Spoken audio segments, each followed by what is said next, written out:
You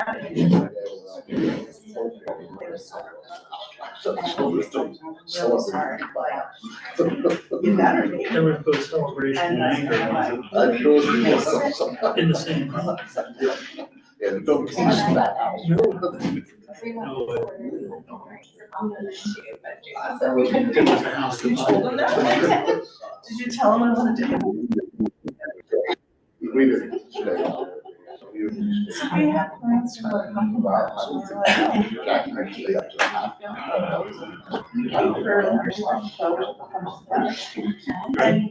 Okay, we'll call the November 7th meeting of Lockheed City Council order. Please rise for a moment of silence followed by the pledge of allegiance.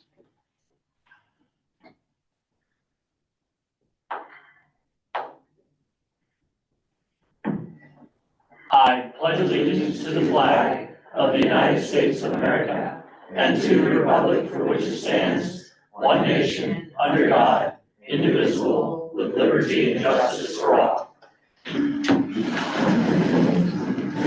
Roll call. Councilmember Byerly. Here. Councilmember Conklin. Here. Councilmember Missouri. Here. Councilmember Stevenson. Here. Councilmember Brinker. Here. Councilmember Morris. Here. Mayor Long. Here. I understand we have a special presentation to start off the meeting tonight. Yes. We have Sasha Sheridan here, who would like to make a presentation, it's for our police department, but I'll let her speak.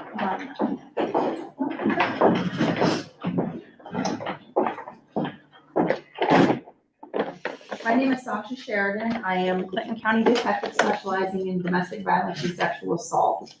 I travel throughout the state of Pennsylvania and the state of Ohio and talk a lot about abuse that happens in plain communities. Through my connections over the last 2 years of presenting at different conferences, I have a group of girls, Mennonite girls, all under the age of 18, who decided they wanted to make these bags in honor of another little girl who liked to sew, to give to police departments, to give to children who are displaced, either in a domestic situation or a sexual assault situation. These young gals, they put together these bags, line them, and they use their own money to provide different things for these children. So when they do get displaced in a horrific situation of a domestic violence or sexual assault, that each of these children would have something they'd be able to take with them and call their own at that point in time. So I wanted to present these to Lock Haven City Police Department from these 3 Mennonite girls that sent these up for me. Thank you very much. I'll make sure it gets done. Thank you so much. Thank you.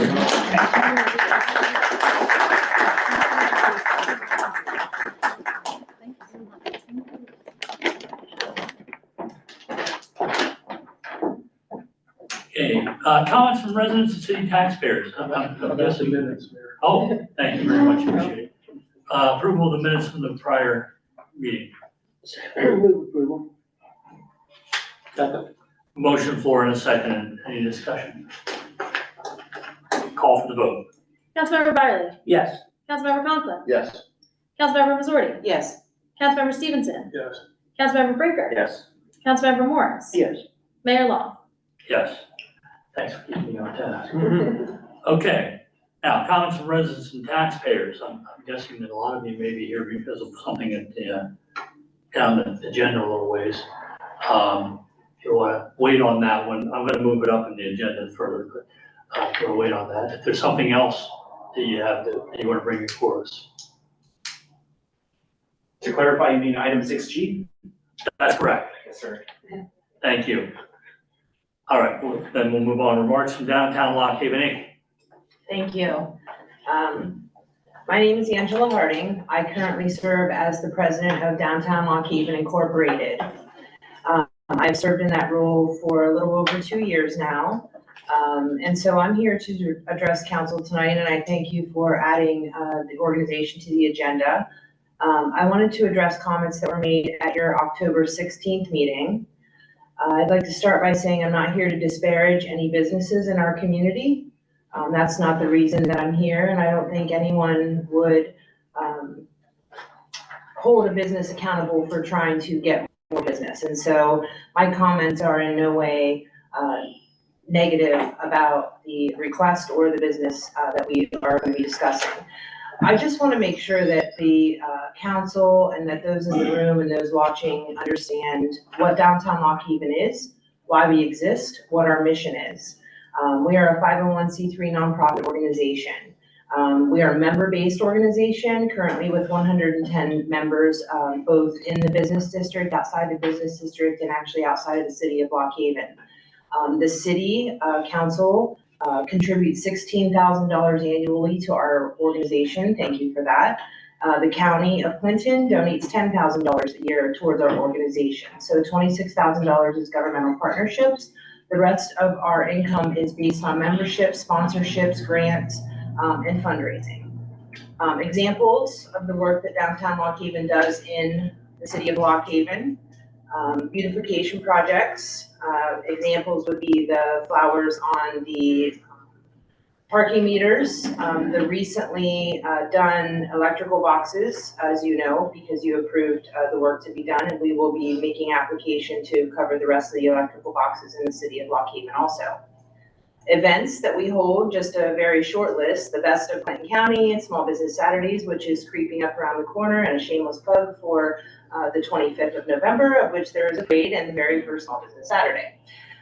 In addition to the Hometown Hero Banner program, which is our largest fundraiser and a very popular recognition for those in our community. So that's a short list. We promote merchants. We collaborate events that the businesses create themselves. Examples would be the Sip and Shop, sidewalk sales, and then of course we market our individual business members as well.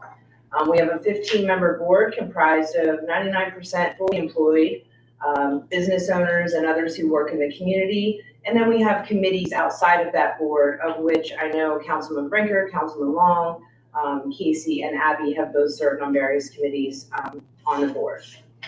So with that, it's the role of Downtown Lock Haven to promote, market, and drive economic development in the city's business district. In 2023, Downtown Lock Haven was working with the Pennsylvania Downtown Center to become a national Main Street program through DCED. This has been on hold due to several factors, the main one being the fact that our downtown manager has taken the tourism position with the county, and we are very happy for her. With that designation of becoming a Main Street program, the 4 areas of focus are organizational development, community design, community promotion, and economic restructuring. One of the things that we've done recently in partnership with the city staff is to facilitate the facade grant that city was able to get. And so we have been working with the city with the facade grant and the businesses. What I want to be clear about, and maybe addressing some of the comments that were made here at the council meeting on the 16th, is that Downtown Lock Haven did not apply for a street closure on Grove Street. A business applied for a street closure on Grove Street. Downtown was not informed, nor did Downtown have any participation or knowledge of the fact that the business was going to apply, the amount of time, the days, none of it.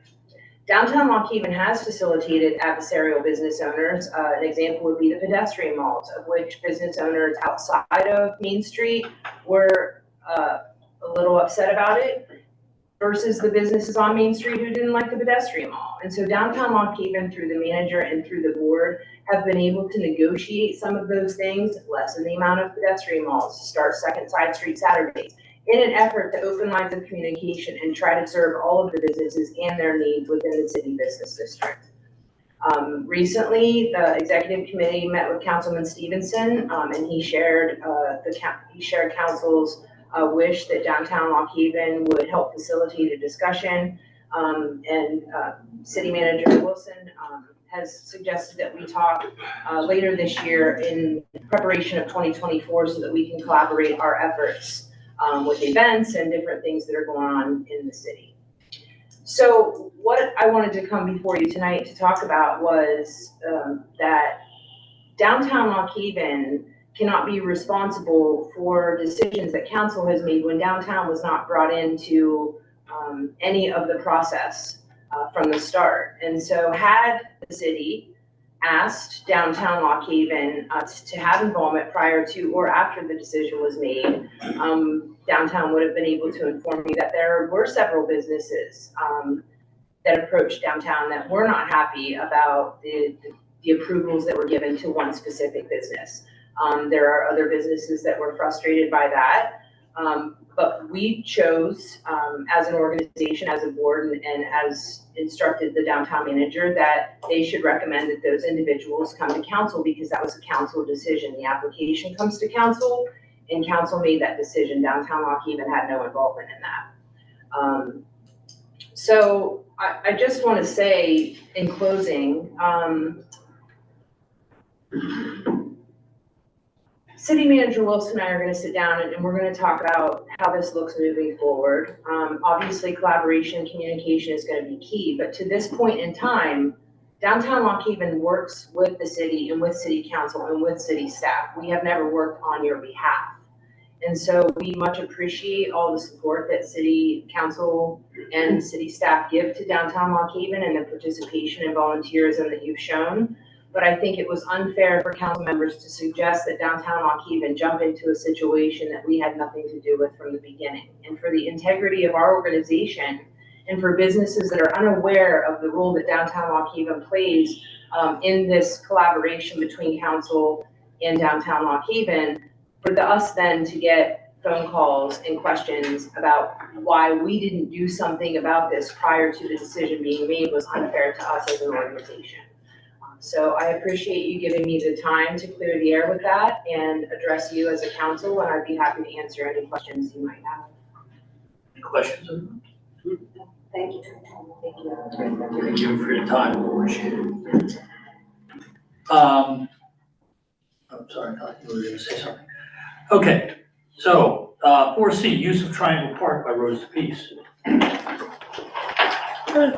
Rose of Peace would like to make a request for use of Triangle Park for 2 events in 2024. On June 29th, we'll be there from 7 a.m. to 7 p.m. for the Pride in the Haven joint event. And then the October 25th, 2024, from 7 a.m. to 7 p.m. for their domestic violence vigil. Do I have a motion? I move approval. Second. Motion floor and a second. Further discussion? Call for the vote. Councilmember Byerly. Yes. Councilmember Conklin. Yes. Councilmember Missouri. Yes. Councilmember Stevenson. Yes. Councilmember Brinker. Yes. Councilmember Morris. Yes. Mayor Long. Yes. Do we have anything else under that heading? I did not, Your Honor. Okay. Unfinished business. 5A, consideration of resolution number 2023-29. This is part of the overall funding for the emergency water well use. So to date, until a letter of no prejudice is submitted to Penvest and received and confirmed by them, we cannot spend money on the emergency water supply.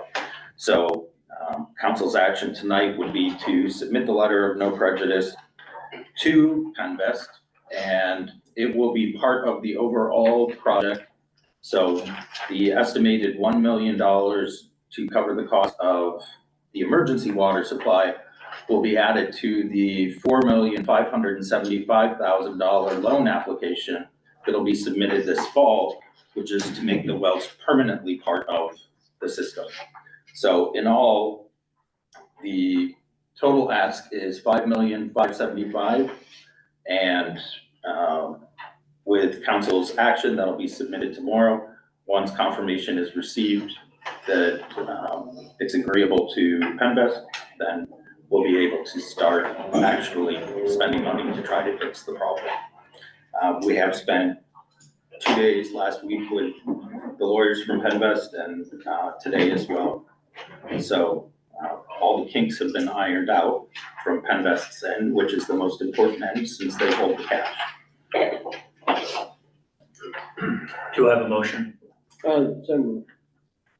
Second. I have a motion floor and a second. Any questions or comments on the motion? Call for the vote. Councilmember Byerly. Yes. Councilmember Conklin. Yes. Councilmember Missouri. Yes. Councilmember Stevenson. Yes. Councilmember Brinker. Yes. Councilmember Morris. Yes. Mayor Long. Yes. 5B, consideration of resolution number 2023-30. As the newspaper has reported, the collective bargaining agreement with the Lock Haven Police Officers Association entered into arbitration, and the neutral arbiter, Robert Gifford of the American Arbitration Association, provided the award. And this resolution confirms that the city has received that award and that it will be integrated into the expired collective bargaining agreement, and those sections that are retroactive, including pay and contribution to healthcare, have already been provided to the police officers. Do I have a motion for 5B? So moved. Second. Thank you. Any questions or comments? Happy to see this come to an end and move on. Thank you for my fully committed members during that process and so on. It was one of the better times. Call for the vote. Councilmember Byerly. Yes. Councilmember Conklin. Yes. Councilmember Missouri. Yes. Councilmember Stevenson. Yes. Councilmember Brinker. Yes. Councilmember Morris. Yes. Mayor Long. Yes. I will just state now that that's been adopted. The chief of police has been working with the members of the police officers union and having discussions about converting to 12-hour shifts from 8-hour shifts, and that should see a reduction along with the award in arbitration in overtime. And so they've been working on that. They continue to work on that this week. The police have given a lot of really positive input on that, and we've been able to work together, and hopefully we'll find a way to make that work. It's great, thank you. Okay, 5C, consideration of resolution number 2023-31. As attached to this resolution, the local Council 86, 2834, and the city have come to an agreement on amendments to the collective bargaining agreement. And this directs that those should be entered into and gives authorization for signatures as well as integrating the same into the agreement. Before I ask for a motion, I have a question.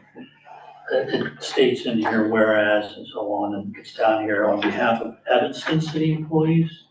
Is that a Where do you typo? see that? The first whereas.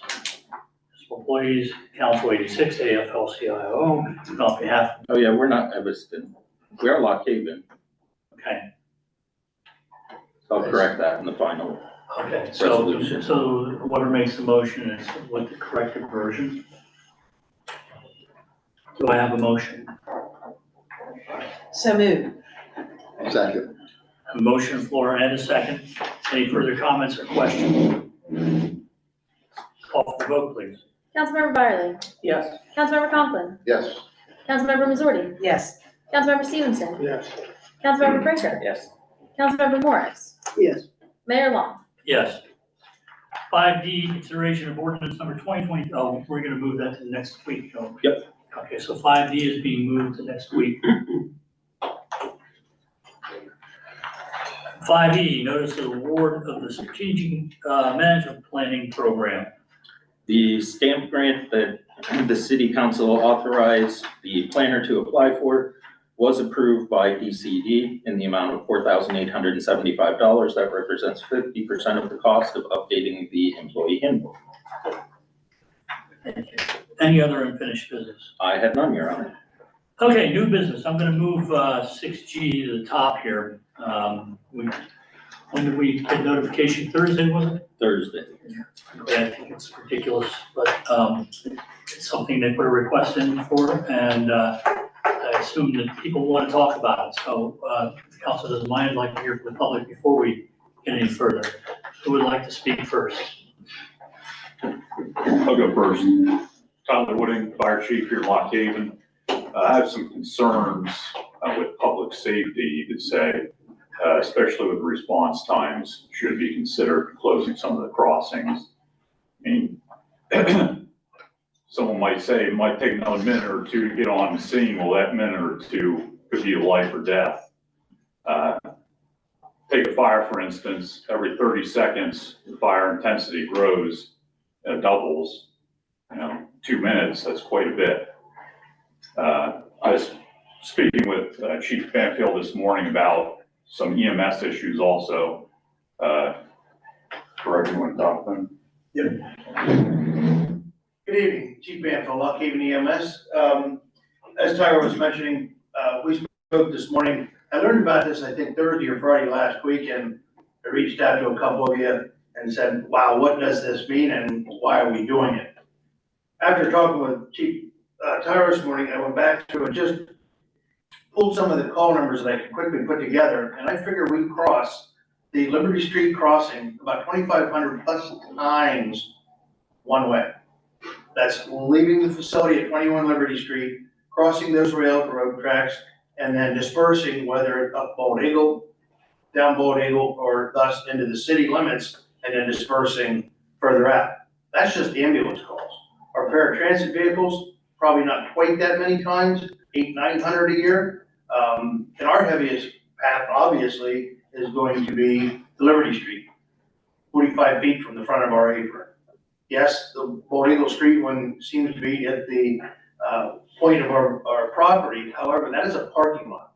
That is not an exit. That was designed to park cars on, not to move 15,000 and 18,000 pound vehicles across it. If you're following Facebook, you'll see on there consistently that somebody's got a pet peeve with how long it takes to get fire or EMS to their house now. Add that delay on 4 streets that separate north and south. We have enough separation in our country. We don't need to take this upon ourselves and separate our town as it is.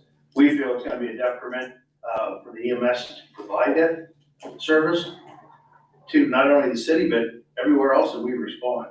So I wish you would consider maybe meeting with Chief and myself to say, if any have to go, that's not one of them.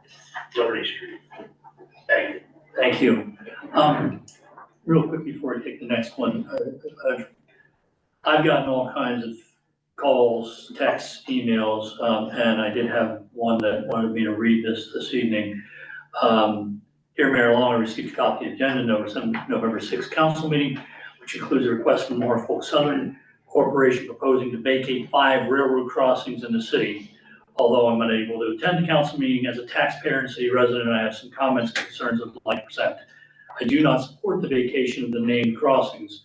While I recognize the benefits of reducing crossings to reduce collisions with trains, crossings in Lock Haven are now much safer than any time in the city's history. Thanks to the recent grant funded program, which replaced flashing signals with crossing gates at the crossings. Some issues I have include the following. Property owners abutting the streets in question will have restricted access. This could create a situation similar to that which arose with the Walker's Hardware proposal. Travel to all city motorists will be increased by having to travel to one of the remaining crossings. Response times for emergency vehicles will be impacted to an extent. Removing the crossings will make the street each one side a dead end.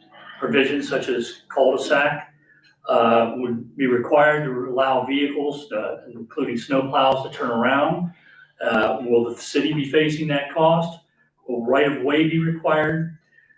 There doesn't appear to be any savings for the city. Actually, costs of snow removal might increase incrementally due to the need to turn around and back out rather than driving straight across the railroad. Norfolk Southern will recognize savings by not having to maintain the crossings and gates and signals, which are much more costly than the former flashing signals. This allows Norfolk Southern to offer financial incentive to the city. The recent project which installed the crossing gates was, I believe, funded by PennDOT with state and federal funds. Is PennDOT approval required? I believe the Pennsylvania Public Utility Commission still has jurisdiction over the grade crossings, have they been involved. It's disappointing Norfolk Southern did not consider the removal of the crossings before a significant amount of state and federal funding was spent on updating crossings with the new gates and flashers. Even though those funds were grant funds and not local funds, they could have been spent elsewhere if the crossings were indeed destined to be removed. Finally, if council does consider this request, I suggest a well-advertised hearing be held for the public input prior to any decision. Sincerely, Richard Marciskevich. I agree wholeheartedly with everything he says there. I don't see this as being a benefit to the city of Lock Haven at all. But anyone else?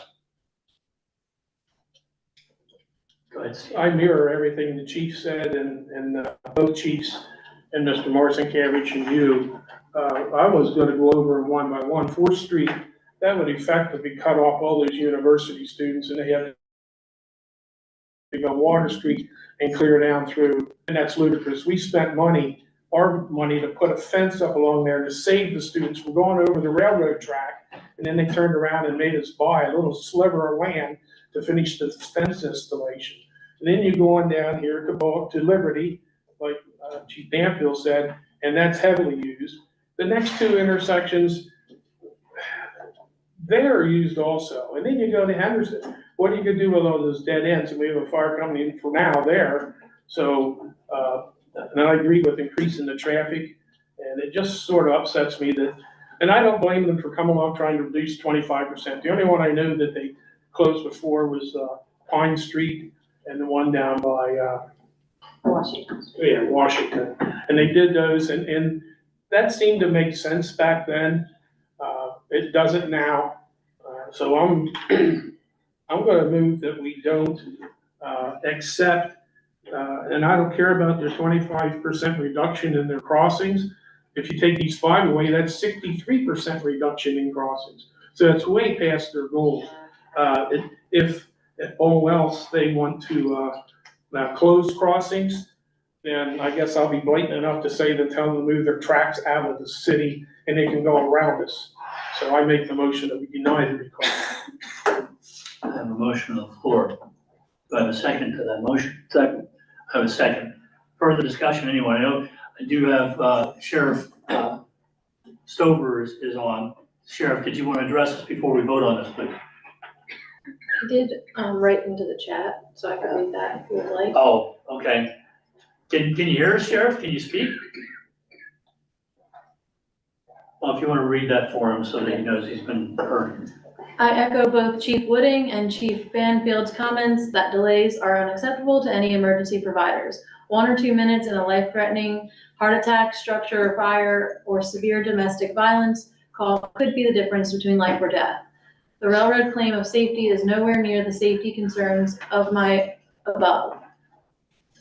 Plus, bottlenecking more traffic into the remaining crossings will cause more issues. Thank you, Sheriff. Can you hear us? Thank you.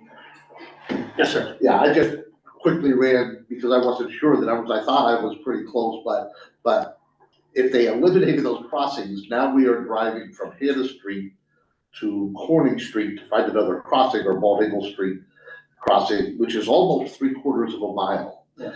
We have been talking, at least informally, with a number of people about possible development of Walnut Street. Why would you want to do that if you're cutting out all those cross-street opportunities?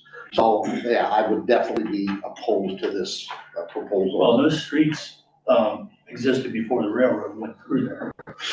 Right, but I'm just saying, yeah, as we're now looking, it's just, that's a long haul in between for people to make that trip through there. And the crash data does not support it. We've had maybe, in my 50 years in the fire department, maybe 4 wrecks at a crossing for.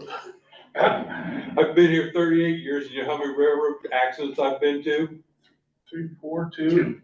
Yeah. In 38 years, I've been to 2. I think their sight of safety concerns is inappropriate and misguided because there isn't that big of an issue here that has that. Now that they have the crossing gates up, I think they're even less, way safer than they were before. And at the time of these accidents, do you know how many tracks there were? Yeah. Now there's 1 track.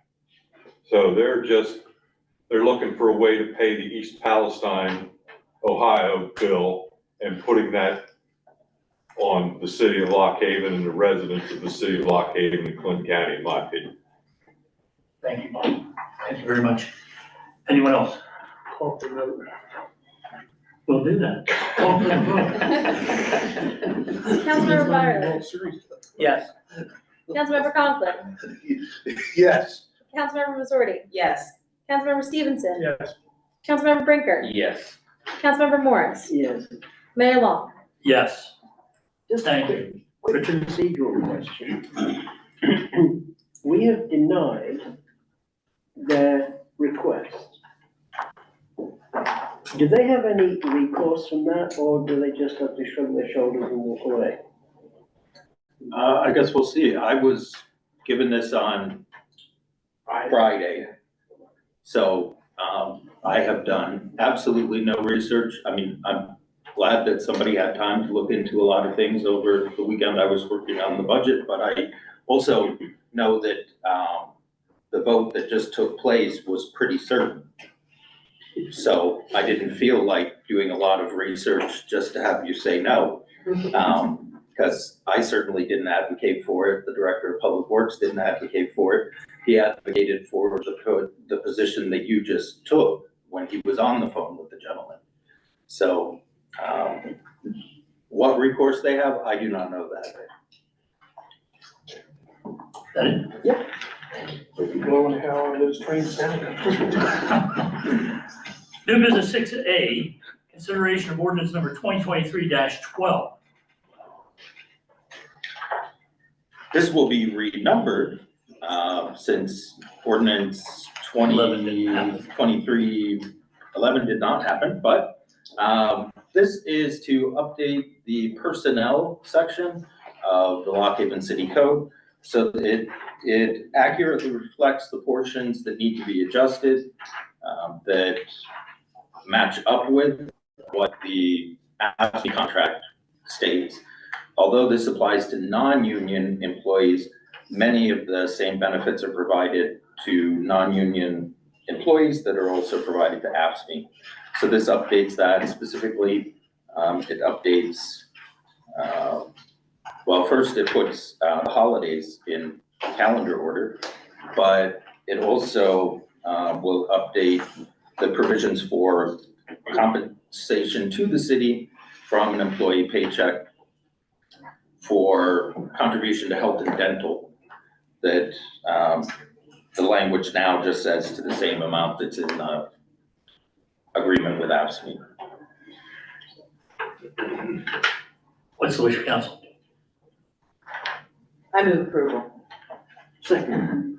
Motion on the floor and a second. Any further discussion, questions? Call for the vote. Councilmember Byerly. Yes. Councilmember Conklin. Yes. Councilmember Missouri. Yes. Councilmember Stevenson. Yes. Councilmember Brinker. Yes. Councilmember Morris. Yes. Mayor Long. Yes. 6B, consideration of the Wayne Township landfill wastewater sludge disposal agreement. This is the, I guess, every third year, you renew this agreement with the Wayne Township landfill, to which you send the sludge from the city's wastewater treatment plant. And the price has increased, but it is still significantly less than the price increase to non-governmental entities. I'll move the agreement.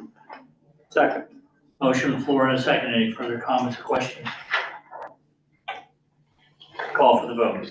Councilmember Byerly. Yes. Councilmember Conklin. Yes. Councilmember Missouri. Yes. Councilmember Stevenson. Yes. Councilmember Brinker. Yes. Councilmember Morris. Yes. Mayor Long. Yes. 6C, notice the city cost for the 2024 curbside residential recycling. I see you left the word complimentary out because it's, Doesn't really fit. yeah. So, in the Commonwealth of Pennsylvania, all third class cities are mandated by the Commonwealth of Pennsylvania to provide curbside recycling to all residents. That is something that no borough or township in the Commonwealth of Pennsylvania face the cost of, only cities. In exchange for that, you do get a grant from the Commonwealth of Pennsylvania based on tonnage. So that usually runs about $6,000. The actual cost for next year to pick up curbside recycling is $34,594. That is an increase of about $1,200. And again, you are required by law to provide this service. Do I have a motion? Do you need one? You actually don't need one. We don't do No. this? Well, we contract with them, we're not bound to stay with them. I know years ago, we looked at whether we would have Lycoming County do it. You are in an agreement with them currently. That For agreement allows for them to change the price. every year, they change the price for the cost of living increase, but I believe that will terminate at the end of '24. So then we can renegotiate. Right. Okay, thank you for the clarification. 6D, consideration of procurement of wastewater treatment chemicals. So this is the annual procurement for the wastewater treatment chemicals. This year we'll utilize CoStars for the polymers. That'll go through Polutech. And then we'll do a contract extension with US Outfield. That'll be for the aluminum sulfate. Recommendations to the council is approved, and then I'll get the contract agreements out. Do I have a motion? Yes? I have a motion. It's up. Do I have a second? Yep. All right. I have a motion on the floor and a second. Any further comments or questions? Call for the vote. Councilmember Byerly. Yes. Councilmember Conklin. Yes. Councilmember Missouri. Yes. Councilmember Stevenson. Yes. Councilmember Bricker. Yes. Councilmember Morris. Yes. Mayor Long. Yes. 6E, consideration of the lease agreement with East Side Fire and Rescue. One of the nice things of having a city intern who was an archivist this summer was she unearthed an agreement between Hope Hose and the city of Lock Haven for the lease of Hope Hose. Having unearthed that, that needs to be updated to account for the East Side Fire and Rescue Company 42 when that comes into existence on January 1st. So this is the same agreement, it just has the dates changed and the name of the lessee. Sorry. Why didn't they just call themselves Hose in Hand? There were several discussions by those who are members of, and this was the choice. Questions? Go ahead. 6.2, maintaining adequate insurance on facility contents and apparatus or equipment not insured by the city. Contents meaning couches, chairs, tables, We desks. don't insure any of that. Ice machines, We don't insure that. nothing. Because it says, leaser will be responsible for the following. And it says on facility contents. So that's content. Yeah, we don't insure the contents, we insure permanent equipment, and we insure, of course, our vehicles separately, but we insure the building itself, but not the contents, similar to the library. The only exception of the library is we insure the books themselves, as well as the facility. So you pick up content insurance. They do have that. Could we go on down to utilities? I don't know if way back when they drew that list with the hopes that we had internet. So Well, they that must added have been something added. Leaser shall be responsible for paying for telephone, cable, and internet under utilities. But that's all that's mentioned here. The city pays the electric and the heat. But, yeah, that's a utility And and the it's not water. mentioned. So should it be, is my question. Electric, water, and sewer, and, the heat, the oil. Should that be listed under What he's saying is you've utilities? got lessor and lessee backwards.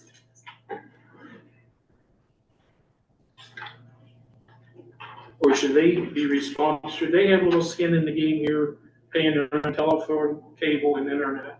That should say lessee, And I because they believe are it the might ones who, And up and under maintenance and repair, it should also say lessee. I didn't even type this. Does it need to go back for additional revisions, or how are we gonna make these here, and then, No, we can make them here. is there any other place that? Do you see anywhere else? Because the solicitor look this over as well. Oh, that's the kiss of death. Well, yeah. I actually have a similar concern to Councilman Stevenson on 6. It says the lessor, no, it's got to be lessee. Yeah, that should be Lessee. lessee. Yep. Okay, that resolves that issue. And I think on utilities, for the avoidance of doubt, we ought to specify who is responsible for the remaining utilities apart from those that are identified.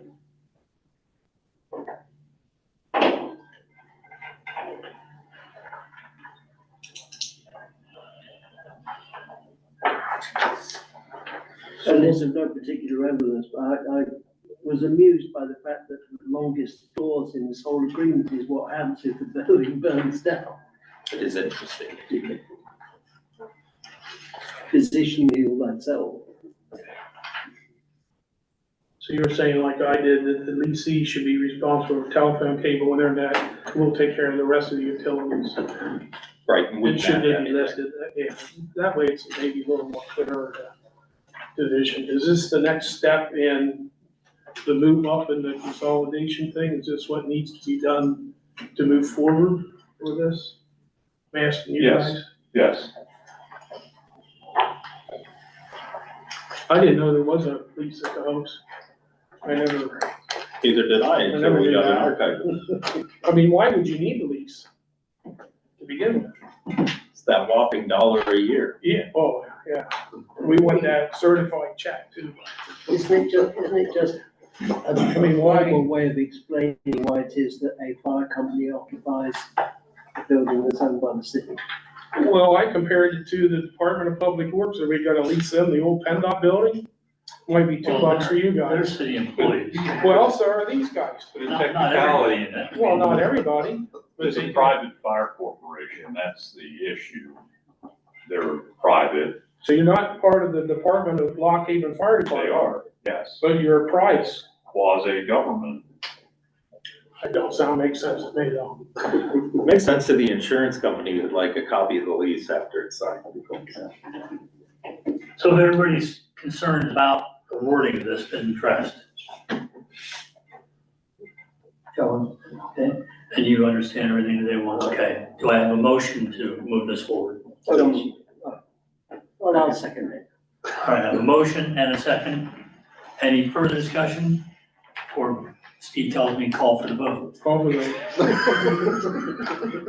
You're allowed to call that, Robert. There's somewhere else to be. You're allowed to, no. Call for the vote. Councilmember Byerly. Yes. Councilmember Clemson. Yes. Councilmember Missouri. Yes. Councilmember Stevenson. Yes. Councilmember Brinker. Yes. Councilmember Morris. Yes. Mayor Long. Yes. 6F, request from Lock Haven Flood Protection Authority. This is a request from the Flood Authority for funding of $2,500 for the 2024 fiscal year. And with council's approval, that'll be placed into the budget under the levy department. Do I have a motion? I'll move it. Second. And a second. Any further discussion, questions about that, Amy? How much did we give them last year? We gave them, I think, about 3,000 this year, and last year was 1,500. Yeah, and then they had the audit expense increase and they're behind on some of their bills. So 25 is probably just gonna break them even. And if they know, they'll come back and ask. I just forgot to compare to last year. And it varies. Any other questions? Call for the vote. Councilmember Byerly. Yes. Councilmember Conklin. Yes.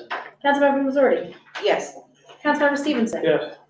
Councilmember Brinker. Yes. Councilmember Morris. Yes. Mayor Long. Yes. Any other new business, Greg? I have none, Your Honor. Okay, we have the FYI reports, the old phase one updates.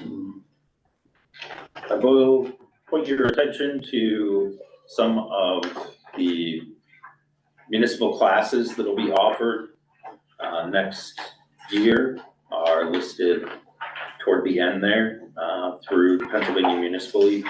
And and some are elected officials trainings. Thank you.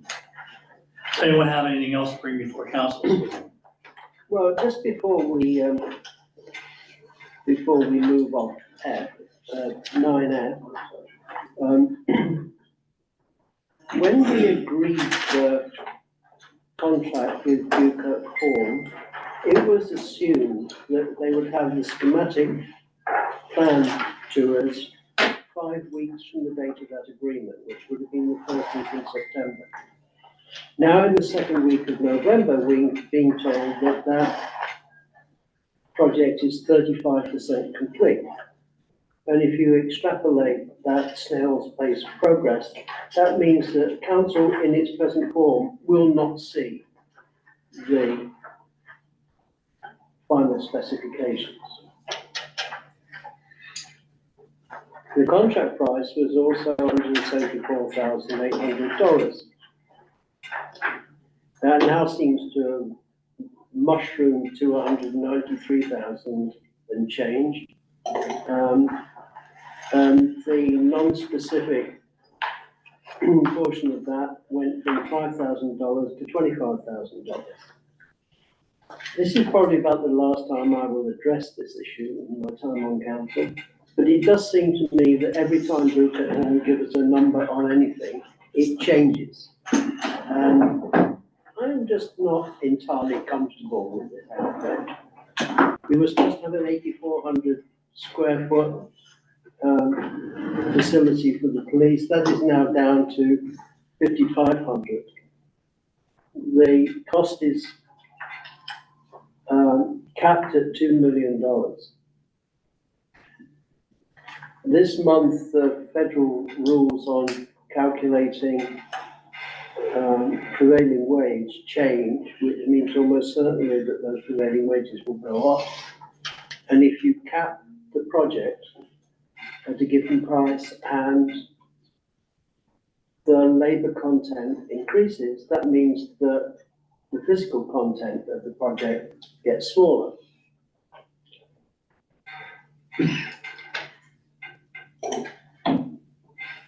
I've been pretty much a lone voice on this project ever since the start. I'm still not comfortable that what we have here is a viable proposition. I rest my case. Thank you. Steve, you. I just wanted to wish all the candidates tomorrow good luck and get out the vote. Mr. Mayor, I have something. Go ahead, please. I just realized this when the beginning remarks here on 4C were, do we need to make a request for the use of Triangle Park for the Halloween parade now, or is that? No. No, it was, Pardon me? You could do that later. Okay, and, because, this year I know their vigil was on the Friday before. right, So they, that's what made me look to see that, Yeah. you know, somebody's Should be already okay. requesting it yeah, Put for it that in, Friday, put it in anyway. and I didn't want to wait till the last minute, because it seemed to be fairly successful this year, ending the parade there. I didn't hear any negative comments or see any negative issues with anything, so I thought that one rather well, but I'm sure we're gonna continue to do that next year now. Yeah. That was a good deal. go ahead. Do you have that date? Because I didn't look at it.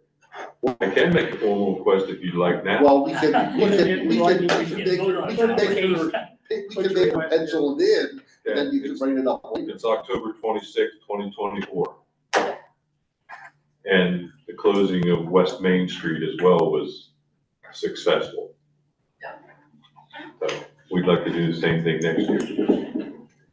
Well, we can put that on the agenda to put on next time. You have everything set up. Go ahead. and I would like to remind everyone that we have our ribbon cutting for the skate park this Thursday at 3 p.m. We'll have a hot dog vendor, we'll have our ribbon cutting, we have raffles, or a giveaway. So we have a lot of really cool things happening on Thursday, and then Saturday, there's an action sports competition to kind of kick off the skate park as well, so. Great. Yes, sir. Mr. Mayor, we came here with a lot of questions. I'm Dave Calhoun from Wayne Township, one of the supervisors. Talking with Mr. Wilson and Mr. Stopper here for a little bit. We got some of the things worked out, but what I'd like to do is this Thursday is our work session. We'd like to have somebody come to our work session and try to explain to the people and the supervisors what's going on with this water system in Wayne Township. I mean, other than the express, we've been sort of left out of the loop. We'd just like to know a little bit more what's going on, what we're supposed to expect, and what we're supposed to tell our residents that have questions. Sure. So, that could be arranged for somebody to be there. Our work sessions at 11 o'clock Thursday at the Township Building 11 o'clock. this Thursday morning. Okay. Can we have someone attend that, Greg? I will get a hold of Gwen Dobson and Foreman and see who can come. On October 24th, which is the day after the meeting, the special meeting, I asked Gwen Dobson and Foreman if they needed me to reach out to Wayne Township or if they would be doing that. They responded that same day and said that they would be contacting Wayne Township, and that was on the 24th. I emailed after Dave came in and explained that no one had contacted them. They did say that they called Wayne Township, but no one has returned their call. And I will see if somebody from Gwen Dobson and Foreman can be there Thursday at 11 at the Township Building to give a presentation on what is the plan for the use of the wells, which will require conditional use approval from the supervisors. Does that work for you? Yes, and I'd like to give my phone number to Mr. Wilson so he has it, he can pass that along. Okay. Okay, want that now? Nope. Nope, because we're broadcast live. Okay. So You don't want everybody to Everybody has it. Does anyone have anything else? Supervisor Wilson. Do I have a